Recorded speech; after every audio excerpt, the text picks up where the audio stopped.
नमस्कार दोस्तों, मैं विजय तिवारी। स्वागत है आपका हमारे YouTube channel the book society में, जहां हम आज की क्लास में उन स्टूडेंट्स की बात कर रहे हैं जो SOL या फिर ड्यू से सेमेस्टर थर्ड में हैं और जिनका सब्जेक्ट है researching children and childhoods in India. जहां आज की वीडियो में हम बात करेंगे कि टोटल इस बुक में कितने चैप्टर हैं और हर चैप्टर से कौन कौन से प्रश्न बनते हैं। इसके साथ साथ इन प्रश्नों को देखने के बाद इनके उत्तरों के लिए आप इस सब्जेक्ट की प्लेलिस्ट में जाकर सभी चैप्टरों की वीडियो देख सकते हैं, जहां विस्तृत रूप से इसका वर्णन किया गया है। आशा है कि आपका स्नेह भरपूर मिलेगा हमारे चैनल को, और हम भी इस बात की विश्वास दिलाते हैं कि आपको एक क्वालिटेटिव जो एजुकेशन होती है वो हम आपको प्रोवाइड करवाएंगे। तो जहाँ चलिए बुक की बात करते हैं। तो जहाँ इस बुक में टोटल 6 चैप्टर हैं। पहले चैप्टर का नाम है बच्चों के बारे में परिप्रेक्ष्य का निर्माण। दूसरे चैप्टर का नाम है अनुदैर्ध्य और अनुप्रस्थ अध्ययन। तीसरा है केस स्टडी विधि और चौथा है आंकड़े संकलन के साधन के रूप में अवलोकन, साक्षात्कार और डायरी। पांचवें चैप्टर का नाम है बच्चों की दुनिया की खोज के लिए उपकरण के रूप में तस्वीरें और चित्र, और छठे का नाम है अनुसंधान रिपोर्ट लेखन। चैप्टर से जो प्रश्न बनते हैं वो पहले चैप्टर से प्रश्न ये बनता है कि बाल विकास की स्पष्ट समझ होना क्यों महत्वपूर्ण है। दूसरा क्वेश्चन ये बनता है कि विकास के विभिन्न सिद्धांत क्या हैं। तीसरा यह है कि आप पर्यावरण से अधिक प्रभावित होते हुए भी अनुवांशिकता का वर्णन किस प्रकार से कर सकते हैं। आप अपने तर्कों का मूल्यांकन कैसे करते हैं। बाल विकास के अध्ययन में प्रकृति और पोषण के संबंध के क्या महत्व हैं।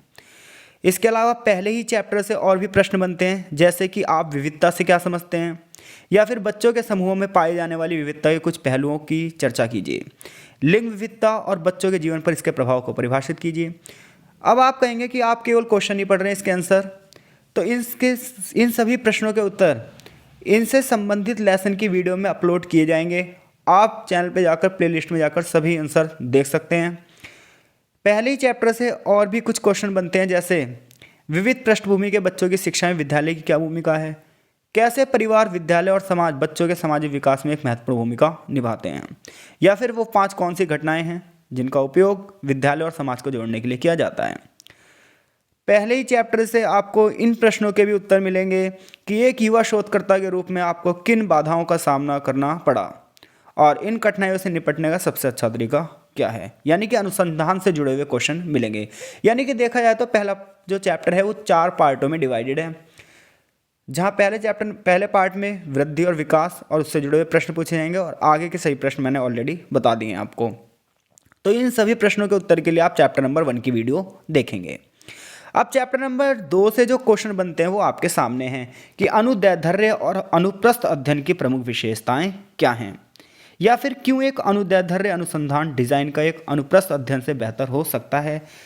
तो देखिए, ये जितने भी चारों प्रश्न हैं इनके उत्तर आपको सेकंड चैप्टर की वीडियो में मिलेंगे, जो कि आप इन क्वेश्चनों के आंसरों के लिए आप चैप्टर नंबर 2 की वीडियो हमारे चैनल पर जाकर देख सकते हैं। इसी प्रकार से चैप्टर नंबर 3 से जो क्वेश्चन बनते हैं वो केस स्टडी से रिलेटेड बनते हैं कि केस स्टडी क्या है, केस स्टडी रिसर्च की क्या विशेषताएं हैं, केस स्टडी कितने प्रकार की होती है, आंतरिक केस स्टडी और सहायक केस स्टडी में क्या अंतर है, या केस स्टडी विधि के लाभ और सीमाएं क्या हैं, केस स्टडी रिसर्च में कौन कौन से चरण शामिल हैं। ये सभी क्वेश्चन आपको 3rd चैप्टर से मिलेंगे, तो इसके लिए आप वहाँ से वीडियो देखेंगे। चैप्टर नंबर 4, एक अच्छे अवलोकन की क्या विशेषताएं हैं, या अवलोकन के विभिन्न रूपों की सूची और संक्षेप में वर्णन कीजिए। अन्यथा ये सभी प्रश्न भी हैं, यानी कि अवलोकन, साक्षात्कार और डायरी, फोकस समूह और डेटा संग्रहण से संबंधित जितने भी प्रश्न हैं ये सब चैप्टर नंबर 4 से बनते हैं। चैप्टर नंबर 5 की बात की जाए तो डेटा संग्रहण के लिए कौन कौन सी विधियां उपलब्ध हैं, या फिर तस्वीरों को इकट्ठा करने में शामिल कदमों की चर्चा कीजिए। ऑटो फोटोग्राफी और ऑटो एलिसिटेशन के बीच क्या अंतर है, डेटा संग्रहण के लिए उपकरण के रूप में चित्र के क्या फ़ायदे हैं। ये सब चीज़ें आपको 5वें चैप्टर से मिलेंगी।